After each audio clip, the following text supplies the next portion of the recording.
The ambush was perfect. 20 enemy fighters had positioned themselves in a kill zone that gave them overlapping fields of fire on the narrow forest trail. The 8-man SEAL team walked right into it, and within seconds, 2 SEALs were down, the rest pinned behind inadequate cover as automatic weapons fire tore through the vegetation around them. Lieutenant Jake Morrison pressed himself against a fallen log that was disintegrating under the impact of bullets and knew with absolute certainty that his team was about to be wiped out. They were surrounded, outnumbered 3-1, low on ammunition, and the enemy was moving to flank their position. He was calculating how many grenades they had left and whether they could fight their way to better cover when the first enemy fighter's head simply disappeared. 1 second the fighter was advancing with his AK-47 raised. The next, he dropped like a puppet with cut strings. No sound, no muzzle flash, just sudden, efficient death. Then another enemy fighter fell. Then another. Each one killed with a single shot from a sniper position no one could identify. Morrison grabbed his radio. "All stations, who's providing overwatch? I need coordinates on our sniper support." The response crackled back. "Reaper 1, no friendly sniper assets are assigned to your sector. Repeat, you have no sniper support."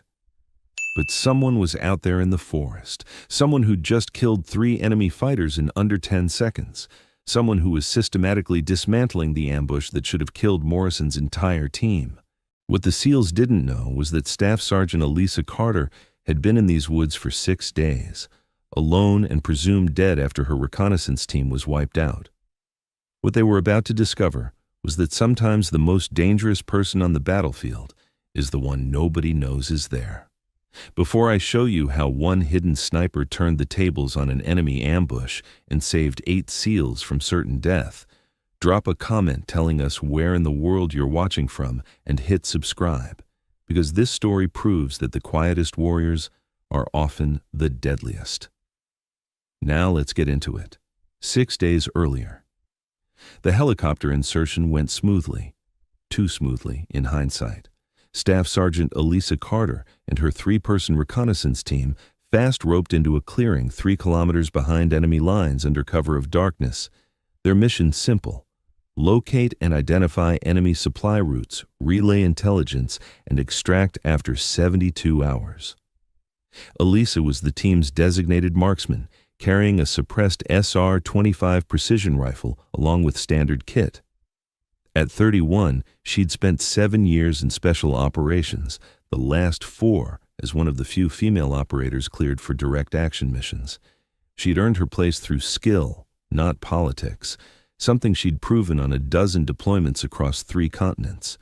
Her team leader, Staff Sergeant Marcus Webb, was a 15-year veteran with the kind of tactical instinct that kept people alive in bad situations. Sergeant Tommy Diaz handled communications, and Corporal Amy Chen was their medic and secondary spotter. They moved through the forest with the practiced silence of professionals, using night vision to navigate terrain that would have been impassable for conventional forces. By dawn, they'd reached their primary observation point, a rocky outcrop overlooking a valley where intelligence suggested the enemy was moving supplies. "Good position," Webb said quietly, scanning the valley through his scope. "Chen, set up our comms relay. Diaz, I want continuous monitoring on enemy frequencies. Carter, find your hide and get eyes on that road." Elisa spent 2 hours constructing a sniper position that would be invisible even from 10 feet away. Natural materials woven into her ghillie suit, a hide built into the terrain itself, firing ports that gave her 300 degrees of observation while keeping her completely concealed. For 2 days, they watched. Enemy vehicles moved through the valley with regularity. Supply trucks, troop transports, occasionally armored vehicles. Elisa documented everything through her rifle scope, calling out details that Chen encrypted and transmitted back to command. On the 3rd day, everything went wrong. They never saw what gave them away. Maybe it was a patrol they'd missed. Maybe someone spotted their helicopter insertion and tracked them. Maybe it was just bad luck. But at 0400 hours, Elisa woke from a brief rest to the sound of Webb's urgent whisper. "Contact. Multiple hostiles, closing from 3 directions, were compromised. The enemy didn't attack immediately. They established a perimeter, cutting off retreat routes, positioning heavy weapons, professional tactics from professional soldiers. Webb made the only decision he could. Carter, you stay in your hide. You're invisible up here and you've got the long gun. The rest of us will draw them off, lead them away from your position. Once we break contact, you extract Solo and get this intel back to command. Staff Sergeant, I can provide overwatch while you... That's an order, Carter. You're our insurance policy. If we don't make it, you make sure this intel gets home. He didn't wait for her to respond. Webb, Chen, and Diaz moved out, deliberately making noise, drawing the enemy's attention away from Elisa's position. From her hide, Elisa watched through her scope as her team tried to break through the enemy cordon. She watched Webb put down 3 enemy fighters before taking a burst of automatic fire that spun him around and dropped him. She watched Chen drag him into cover while Diaz laid down suppressing fire. She watched the enemy close in, overwhelming them through sheer numbers. Her finger was on the trigger, her scope tracking enemy fighters, but Webb's last order held her in place. If she revealed her position by firing, the enemy would know someone else was out there. They'd search until they found her. The intel would be lost. So she watched her team die. Watched them fight to the last round, the last breath, the last second. Watched the enemy overrun their position and confirm the kills. Then she watched the enemy search. For 6 hours, fighters combed the area around her hide, moving within 5 feet of her position multiple times, never seeing the sniper who could have killed any of them but stayed frozen in place because the mission came first. When they finally withdrew, Elisa was alone. Her team was dead. Her extraction was 4 days away, and she was deep in enemy territory with no support, limited supplies, and a scope full of targets she hadn't been allowed to engage. She stayed in her hide for another 24 hours, documenting enemy movements, transmitting intelligence, waiting for extraction orders that never came. When she finally checked in with command, the response was devastating. Falcon 3, your team is listed as KIA. Enemy has heavy presence in your extraction zone. We cannot risk assets for single operator recovery. You are ordered to evade to alternate extraction point November 7 and await pickup in 72 hours. Acknowledge. Alternate extraction point November 7 was 15 kilometers away through terrain now swarming with enemy forces who knew Americans were in the area. 72 hours meant 3 more days of evading, surviving, staying invisible. Elisa looked at her rifle, at the valley full of enemy soldiers, at the radio that had just told her she was on her own. Falcon 3 acknowledges, moving to November 7, out. She stayed in position for another hour, using her scope to memorize enemy patrol patterns, counting fighters, identifying leaders, documenting everything. If she was going to be alone behind enemy lines for 3 more days, she was going to make every hour count. As she prepared to displace from her hide, she made herself a promise. If the enemy gave her a clear shot on someone important, someone whose death would mean something, she'd take it. For Webb, for Chen, for Diaz. The mission could go to hell. This was personal now. Day 4. Ghost in the forest. Elisa moved through the forest like smoke, present but intangible, there but not there. 15 kilometers in enemy territory required a kind of fieldcraft most soldiers never master. She traveled at night, rested during the day in hides she built and abandoned, avoided all contact, left no trace. Her ghillie suit was a work of art, layers of natural materials that made her indistinguishable from the forest floor. Her movement technique was perfection, slow, deliberate, always using terrain to mask her profile. Her discipline was absolute. When enemy patrols passed within meters of her position, she became part of the earth itself, barely breathing, thinking slow thoughts, patient as stone. But she wasn't just evading, she was hunting. On the afternoon of day 4, she found a perfect position overlooking a primary enemy supply route. She'd tracked the pattern over 3 days, supply trucks moving south every 6 hours, escorted by armed vehicles, heading toward what intelligence suggested was a major forward operating base. Elisa built a hide in the dense undergrowth 30 meters from the road. From here, she had clear sightlines on a kilometer of the route. Then she waited. At 1400 hours, she heard the vehicles approaching. Through her scope, she identified the convoy: 2 technical trucks with mounted heavy machine guns, 3 supply trucks, another armed escort vehicle. Standard convoy, not worth revealing her position. She let them pass, tracking them through her scope, but not engaging. At 1800 hours, another convoy. This one was different. The lead vehicle was an armored car, unusual for a supply convoy. Through her scope, Elisa could see officers in the vehicles, including what appeared to be a senior commander based on the deference other soldiers showed him. High-value target, worth the risk. She waited until the convoy was halfway through her kill zone, moving at steady speed. Soldiers relaxed because they'd made this run a dozen times without incident. Elisa controlled her breathing, let her heart rate slow, found the natural pause between heartbeats. Her scope was zeroed perfectly. Wind was minimal. Range was 380 meters, easy for her rifle and her skill level. The senior officer was visible in the armored car's open window, gesturing as he spoke to someone beside him. Elisa made her decision.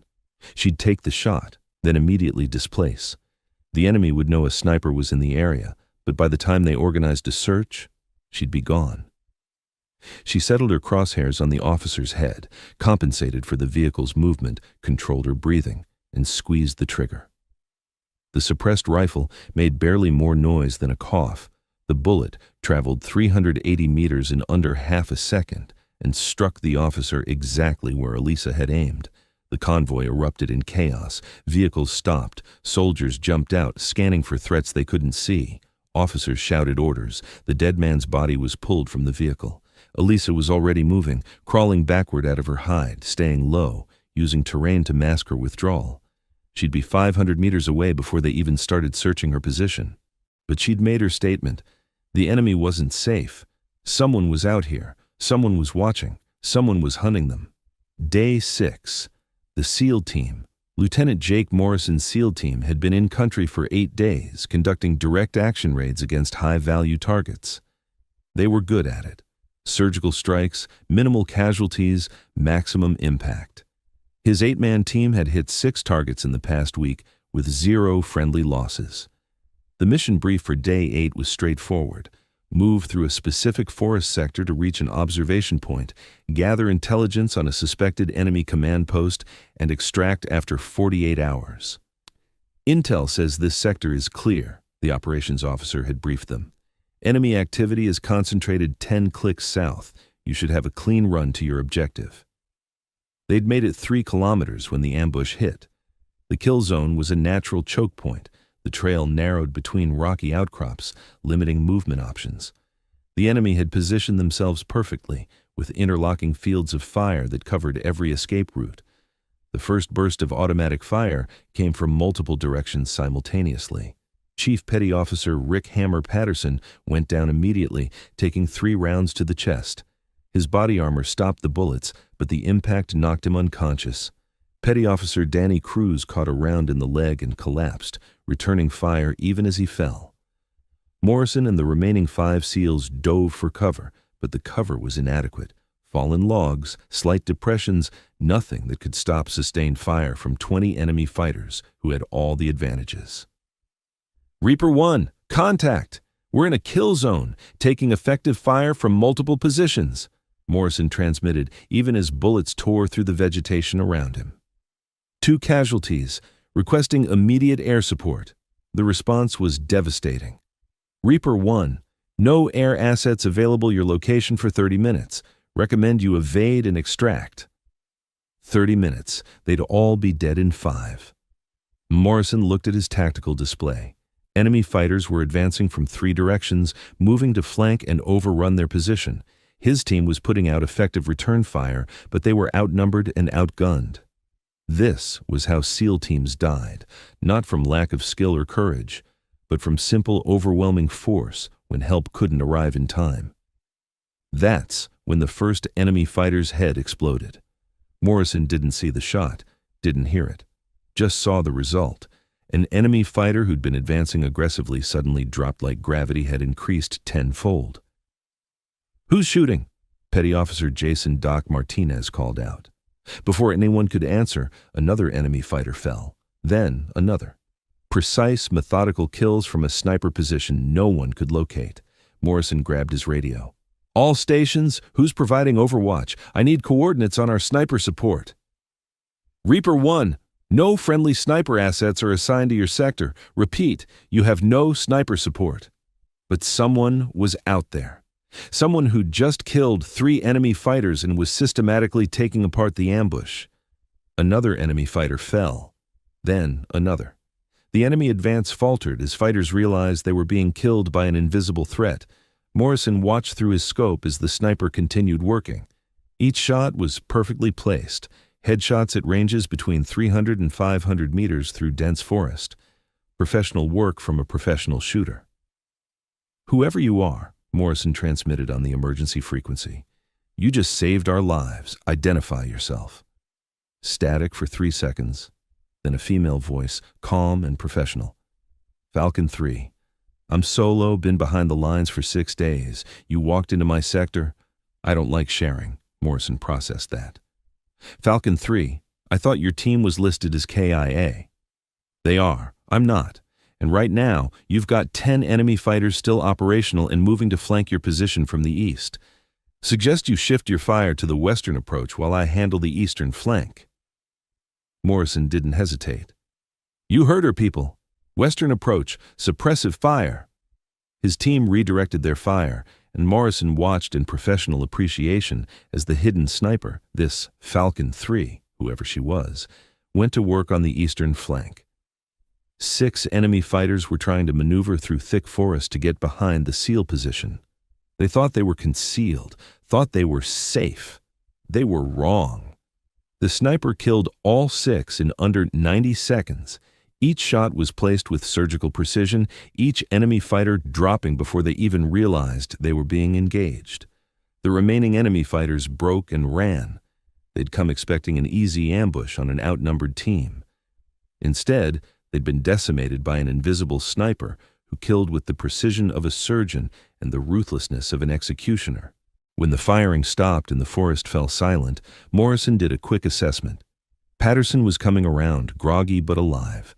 Cruz's leg wound was painful but not life-threatening. Everyone else was intact. They should all be dead. Would be dead if not for the sniper they couldn't see. "Falcon 3, Reaper 1, we're secure. What's your status?" "Relocating to alternate position. Stay where you are for 5 minutes, then move directly west 300 meters. You'll find better cover and a defensive position. I'll maintain overwatch." "Negative, Falcon 3. You've been alone for 6 days. Link up with us. We'll extract together." A pause. Then, "Reaper 1, I appreciate the offer, but I'm still mission-focused. I've been documenting enemy positions and movements for 6 days. I've got intelligence that needs to get back to command. Also, the enemy now knows there's a sniper in this sector. They're going to flood this area with search teams. Better if I stay mobile and invisible rather than slowing down your exfiltration." Morrison looked at his team. They were good, but they were also carrying 2 wounded. Movement would be slow. And if this Falcon 3 was right about enemy search teams, they'd be fighting their way out. "Falcon 3, my team owes you our lives. Let us return the favor. We extract together or not at all." Another pause. Then, in a voice that carried a hint of emotion, "Reaper 1, I've been alone for 6 days, lost my whole team. Haven't spoken to anyone except through a radio. You have no idea how good it sounds to hear someone say, 'we' instead of 'you.' Okay, I'll link up, but I'm maintaining a 50-meter offset. If we get hit again, I'm more useful at distance." "Roger that. Move to position and we'll coordinate." Morrison never saw her approach. One moment his team was alone in the forest. The next, a figure materialized from the undergrowth like a ghost, so covered in camouflage that she looked more like a walking bush than a human being. She was smaller than he expected, maybe 5'5", slender build, but she moved with the confidence of someone who'd spent days surviving alone behind enemy lines. Her eyes, the only clearly visible part of her face through the ghillie suit, were sharp and constantly scanning.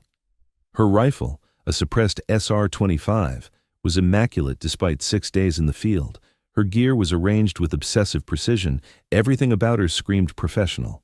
"Staff Sergeant Elisa Carter," she said quietly, pulling down the camouflage covering her face. "Sorry about the entrance. I've been living like a forest creature for almost a week.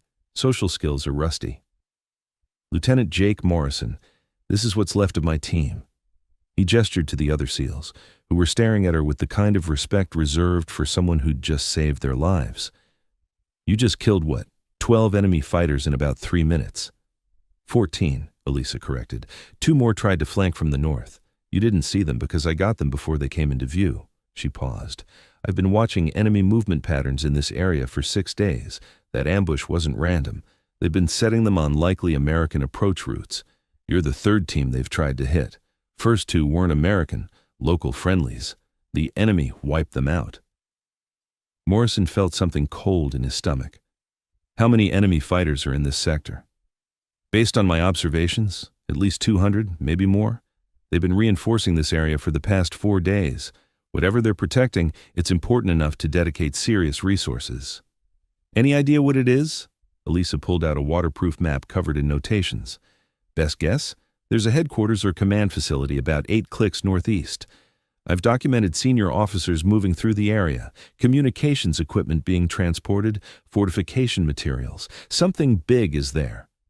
Morrison studied the map. This was intelligence gold, the kind of information that could change operational planning. "Falcon 3, Command needs to see this immediately." "Agreed, which is why we need to get to extraction.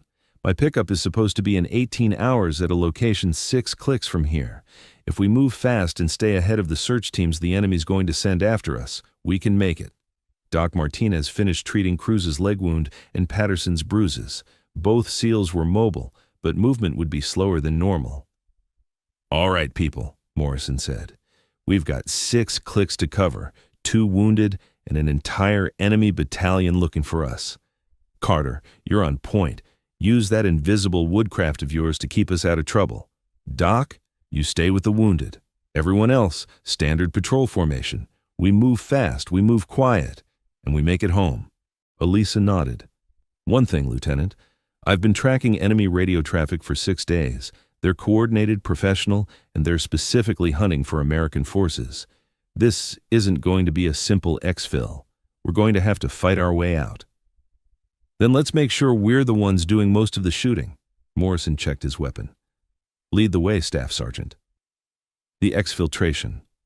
Elisa moved through the forest like she'd been born there, reading terrain that would have been impossible for others to navigate.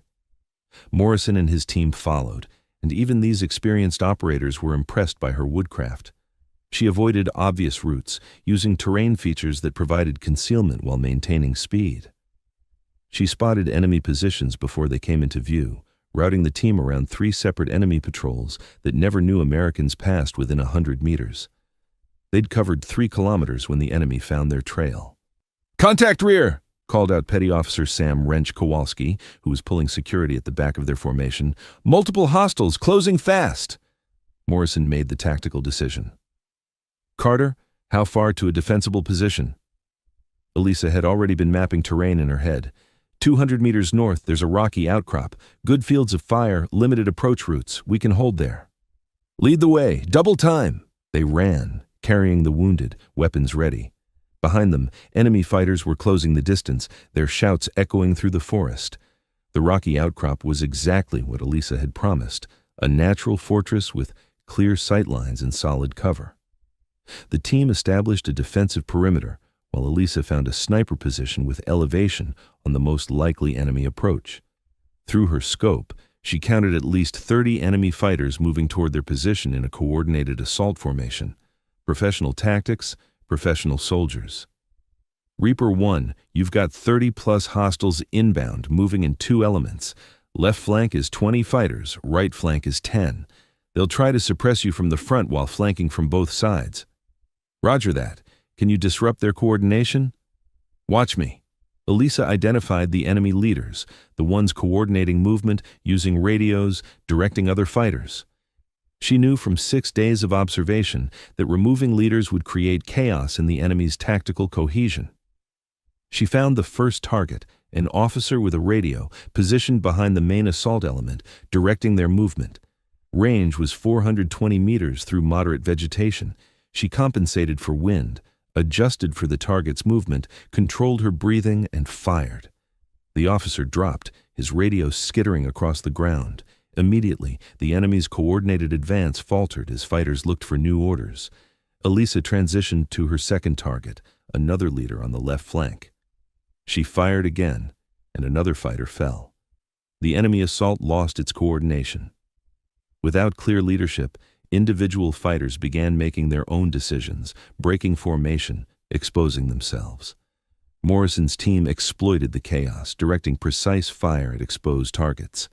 The combination of Elisa's long-range precision and the SEAL's close-range firepower was devastating.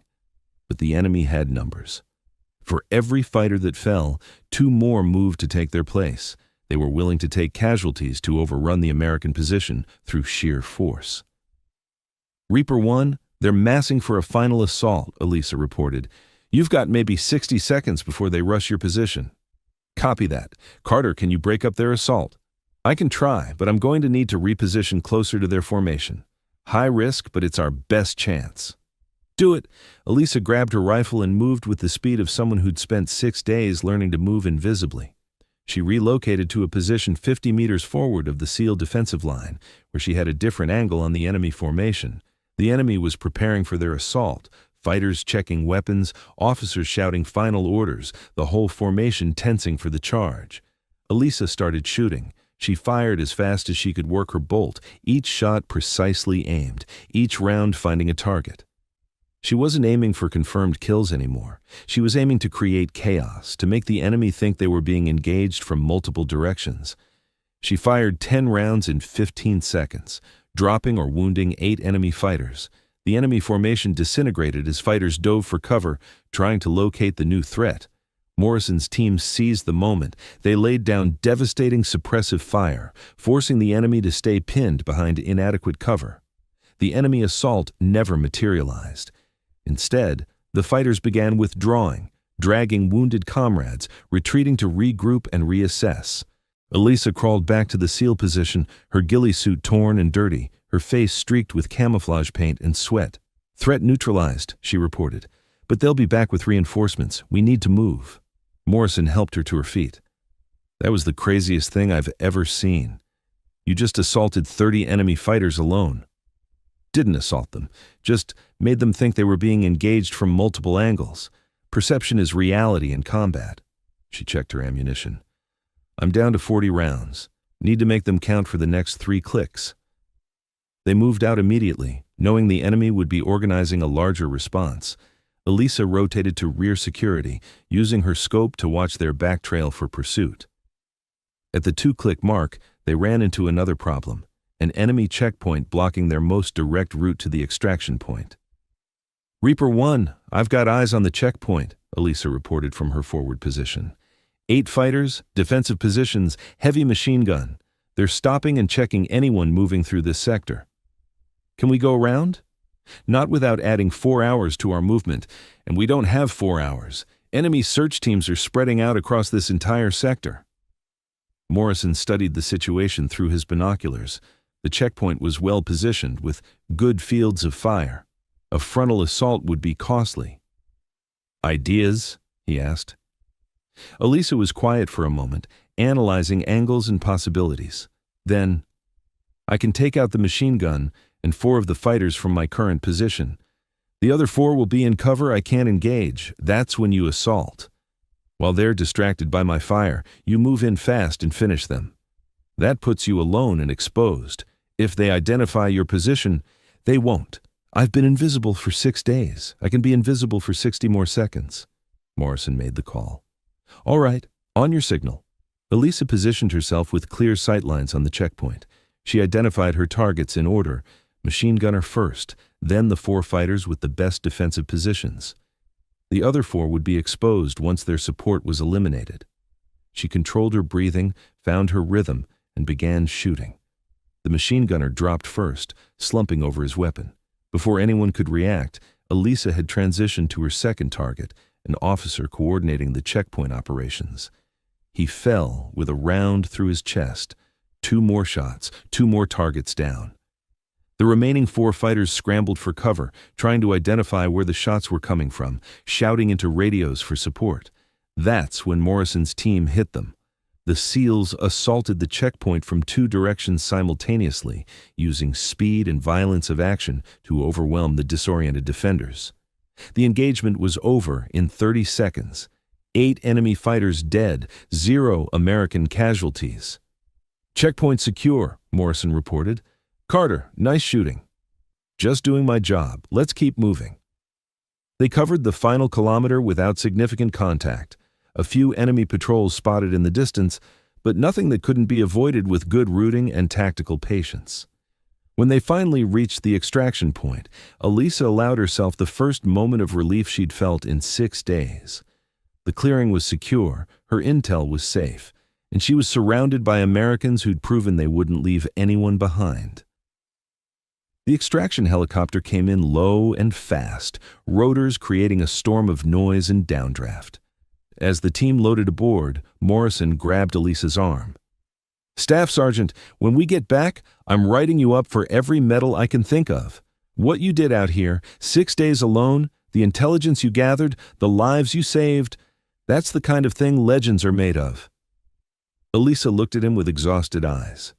"Sir, I just want a hot shower, real food, and about 16 hours of sleep. Save the medals for people who won't be embarrassed by the attention." "Too late. You're getting the attention whether you want it or not." As the helicopter lifted off and turned toward friendly territory, Elisa looked down at the forest where she'd spent 6 days living like a ghost, where she'd lost her team, where she'd proven that sometimes the most dangerous person on the battlefield is the one nobody knows is there. She touched her rifle, the weapon that had kept her alive, that had saved 8 SEALs, that had become an extension of her will over 144 hours of survival. "Good job, girl," she whispered to the rifle. "We made it." 3 weeks later. The debriefing took 2 days. Elisa's intelligence on enemy positions, movements, and capabilities was so detailed that it changed operational planning for the entire sector. Her documentation of the suspected enemy command facility led to a successful strike that eliminated a major enemy headquarters. The medal ceremony was smaller, more private, just the SEAL team she'd saved, their squadron leadership, and a few senior officers who understood the value of what she'd accomplished. Lieutenant Colonel Sarah Hendricks pinned the silver star on Elisa's dress uniform and spoke words that would follow her for the rest of her career. Staff Sergeant Carter exemplifies the finest traditions of special operations. Alone behind enemy lines, after losing her entire team, she could have focused solely on survival and extraction. Instead, she continued her mission, gathered critical intelligence, and when the opportunity arose to save American lives, she did so without hesitation. Her actions directly resulted in saving 8 American operators and providing intelligence that degraded enemy capabilities across an entire sector. This is what it means to be a special operations warrior. After the ceremony, Morrison pulled Elisa aside. "My team wants you to know something. We're putting in a request for you to be permanently attached to our squadron. We need people with your skills, your composure under pressure, your ability to operate independently." Elisa looked at the 8 SEALs who'd become her brothers in those final kilometers through enemy territory. "Sir, I appreciate that. But I need to ask, are you requesting me because of my skills, or because you feel obligated for what happened?" Morrison smiled. "Carter, I've been doing this job for 12 years. I've worked with some of the best operators in the world. When I say I want you on my team, it's because you're one of the best I've ever seen. Gender doesn't enter into it. Capability does. And you've got capability in spades." "Then yes, sir. I'd be honored." 6 months later, Staff Sergeant Elisa Carter was back in the field, this time as the permanent designated marksman for Morrison's SEAL team. She'd participated in 8 operations, with her precision fire support enabling mission success in situations where conventional approaches would have failed. But she never forgot those 6 days alone in the forest, never forgot Webb, Chen, and Diaz, never forgot what it felt like to be invisible, to be the hidden threat that enemies never saw coming. Some warriors fought loud, with machine guns and grenades and aggressive tactics. Elisa Carter fought quiet, with patience, precision, and the kind of skill that made impossible shots look routine. And in the special operations community, word spread about the sniper who'd spent 6 days behind enemy lines alone, who'd saved an entire SEAL team from annihilation, who proved that sometimes the most dangerous warrior on the battlefield is the one you never see until it's too late. If this story moved you, don't forget to subscribe for more inspiring tales of courage.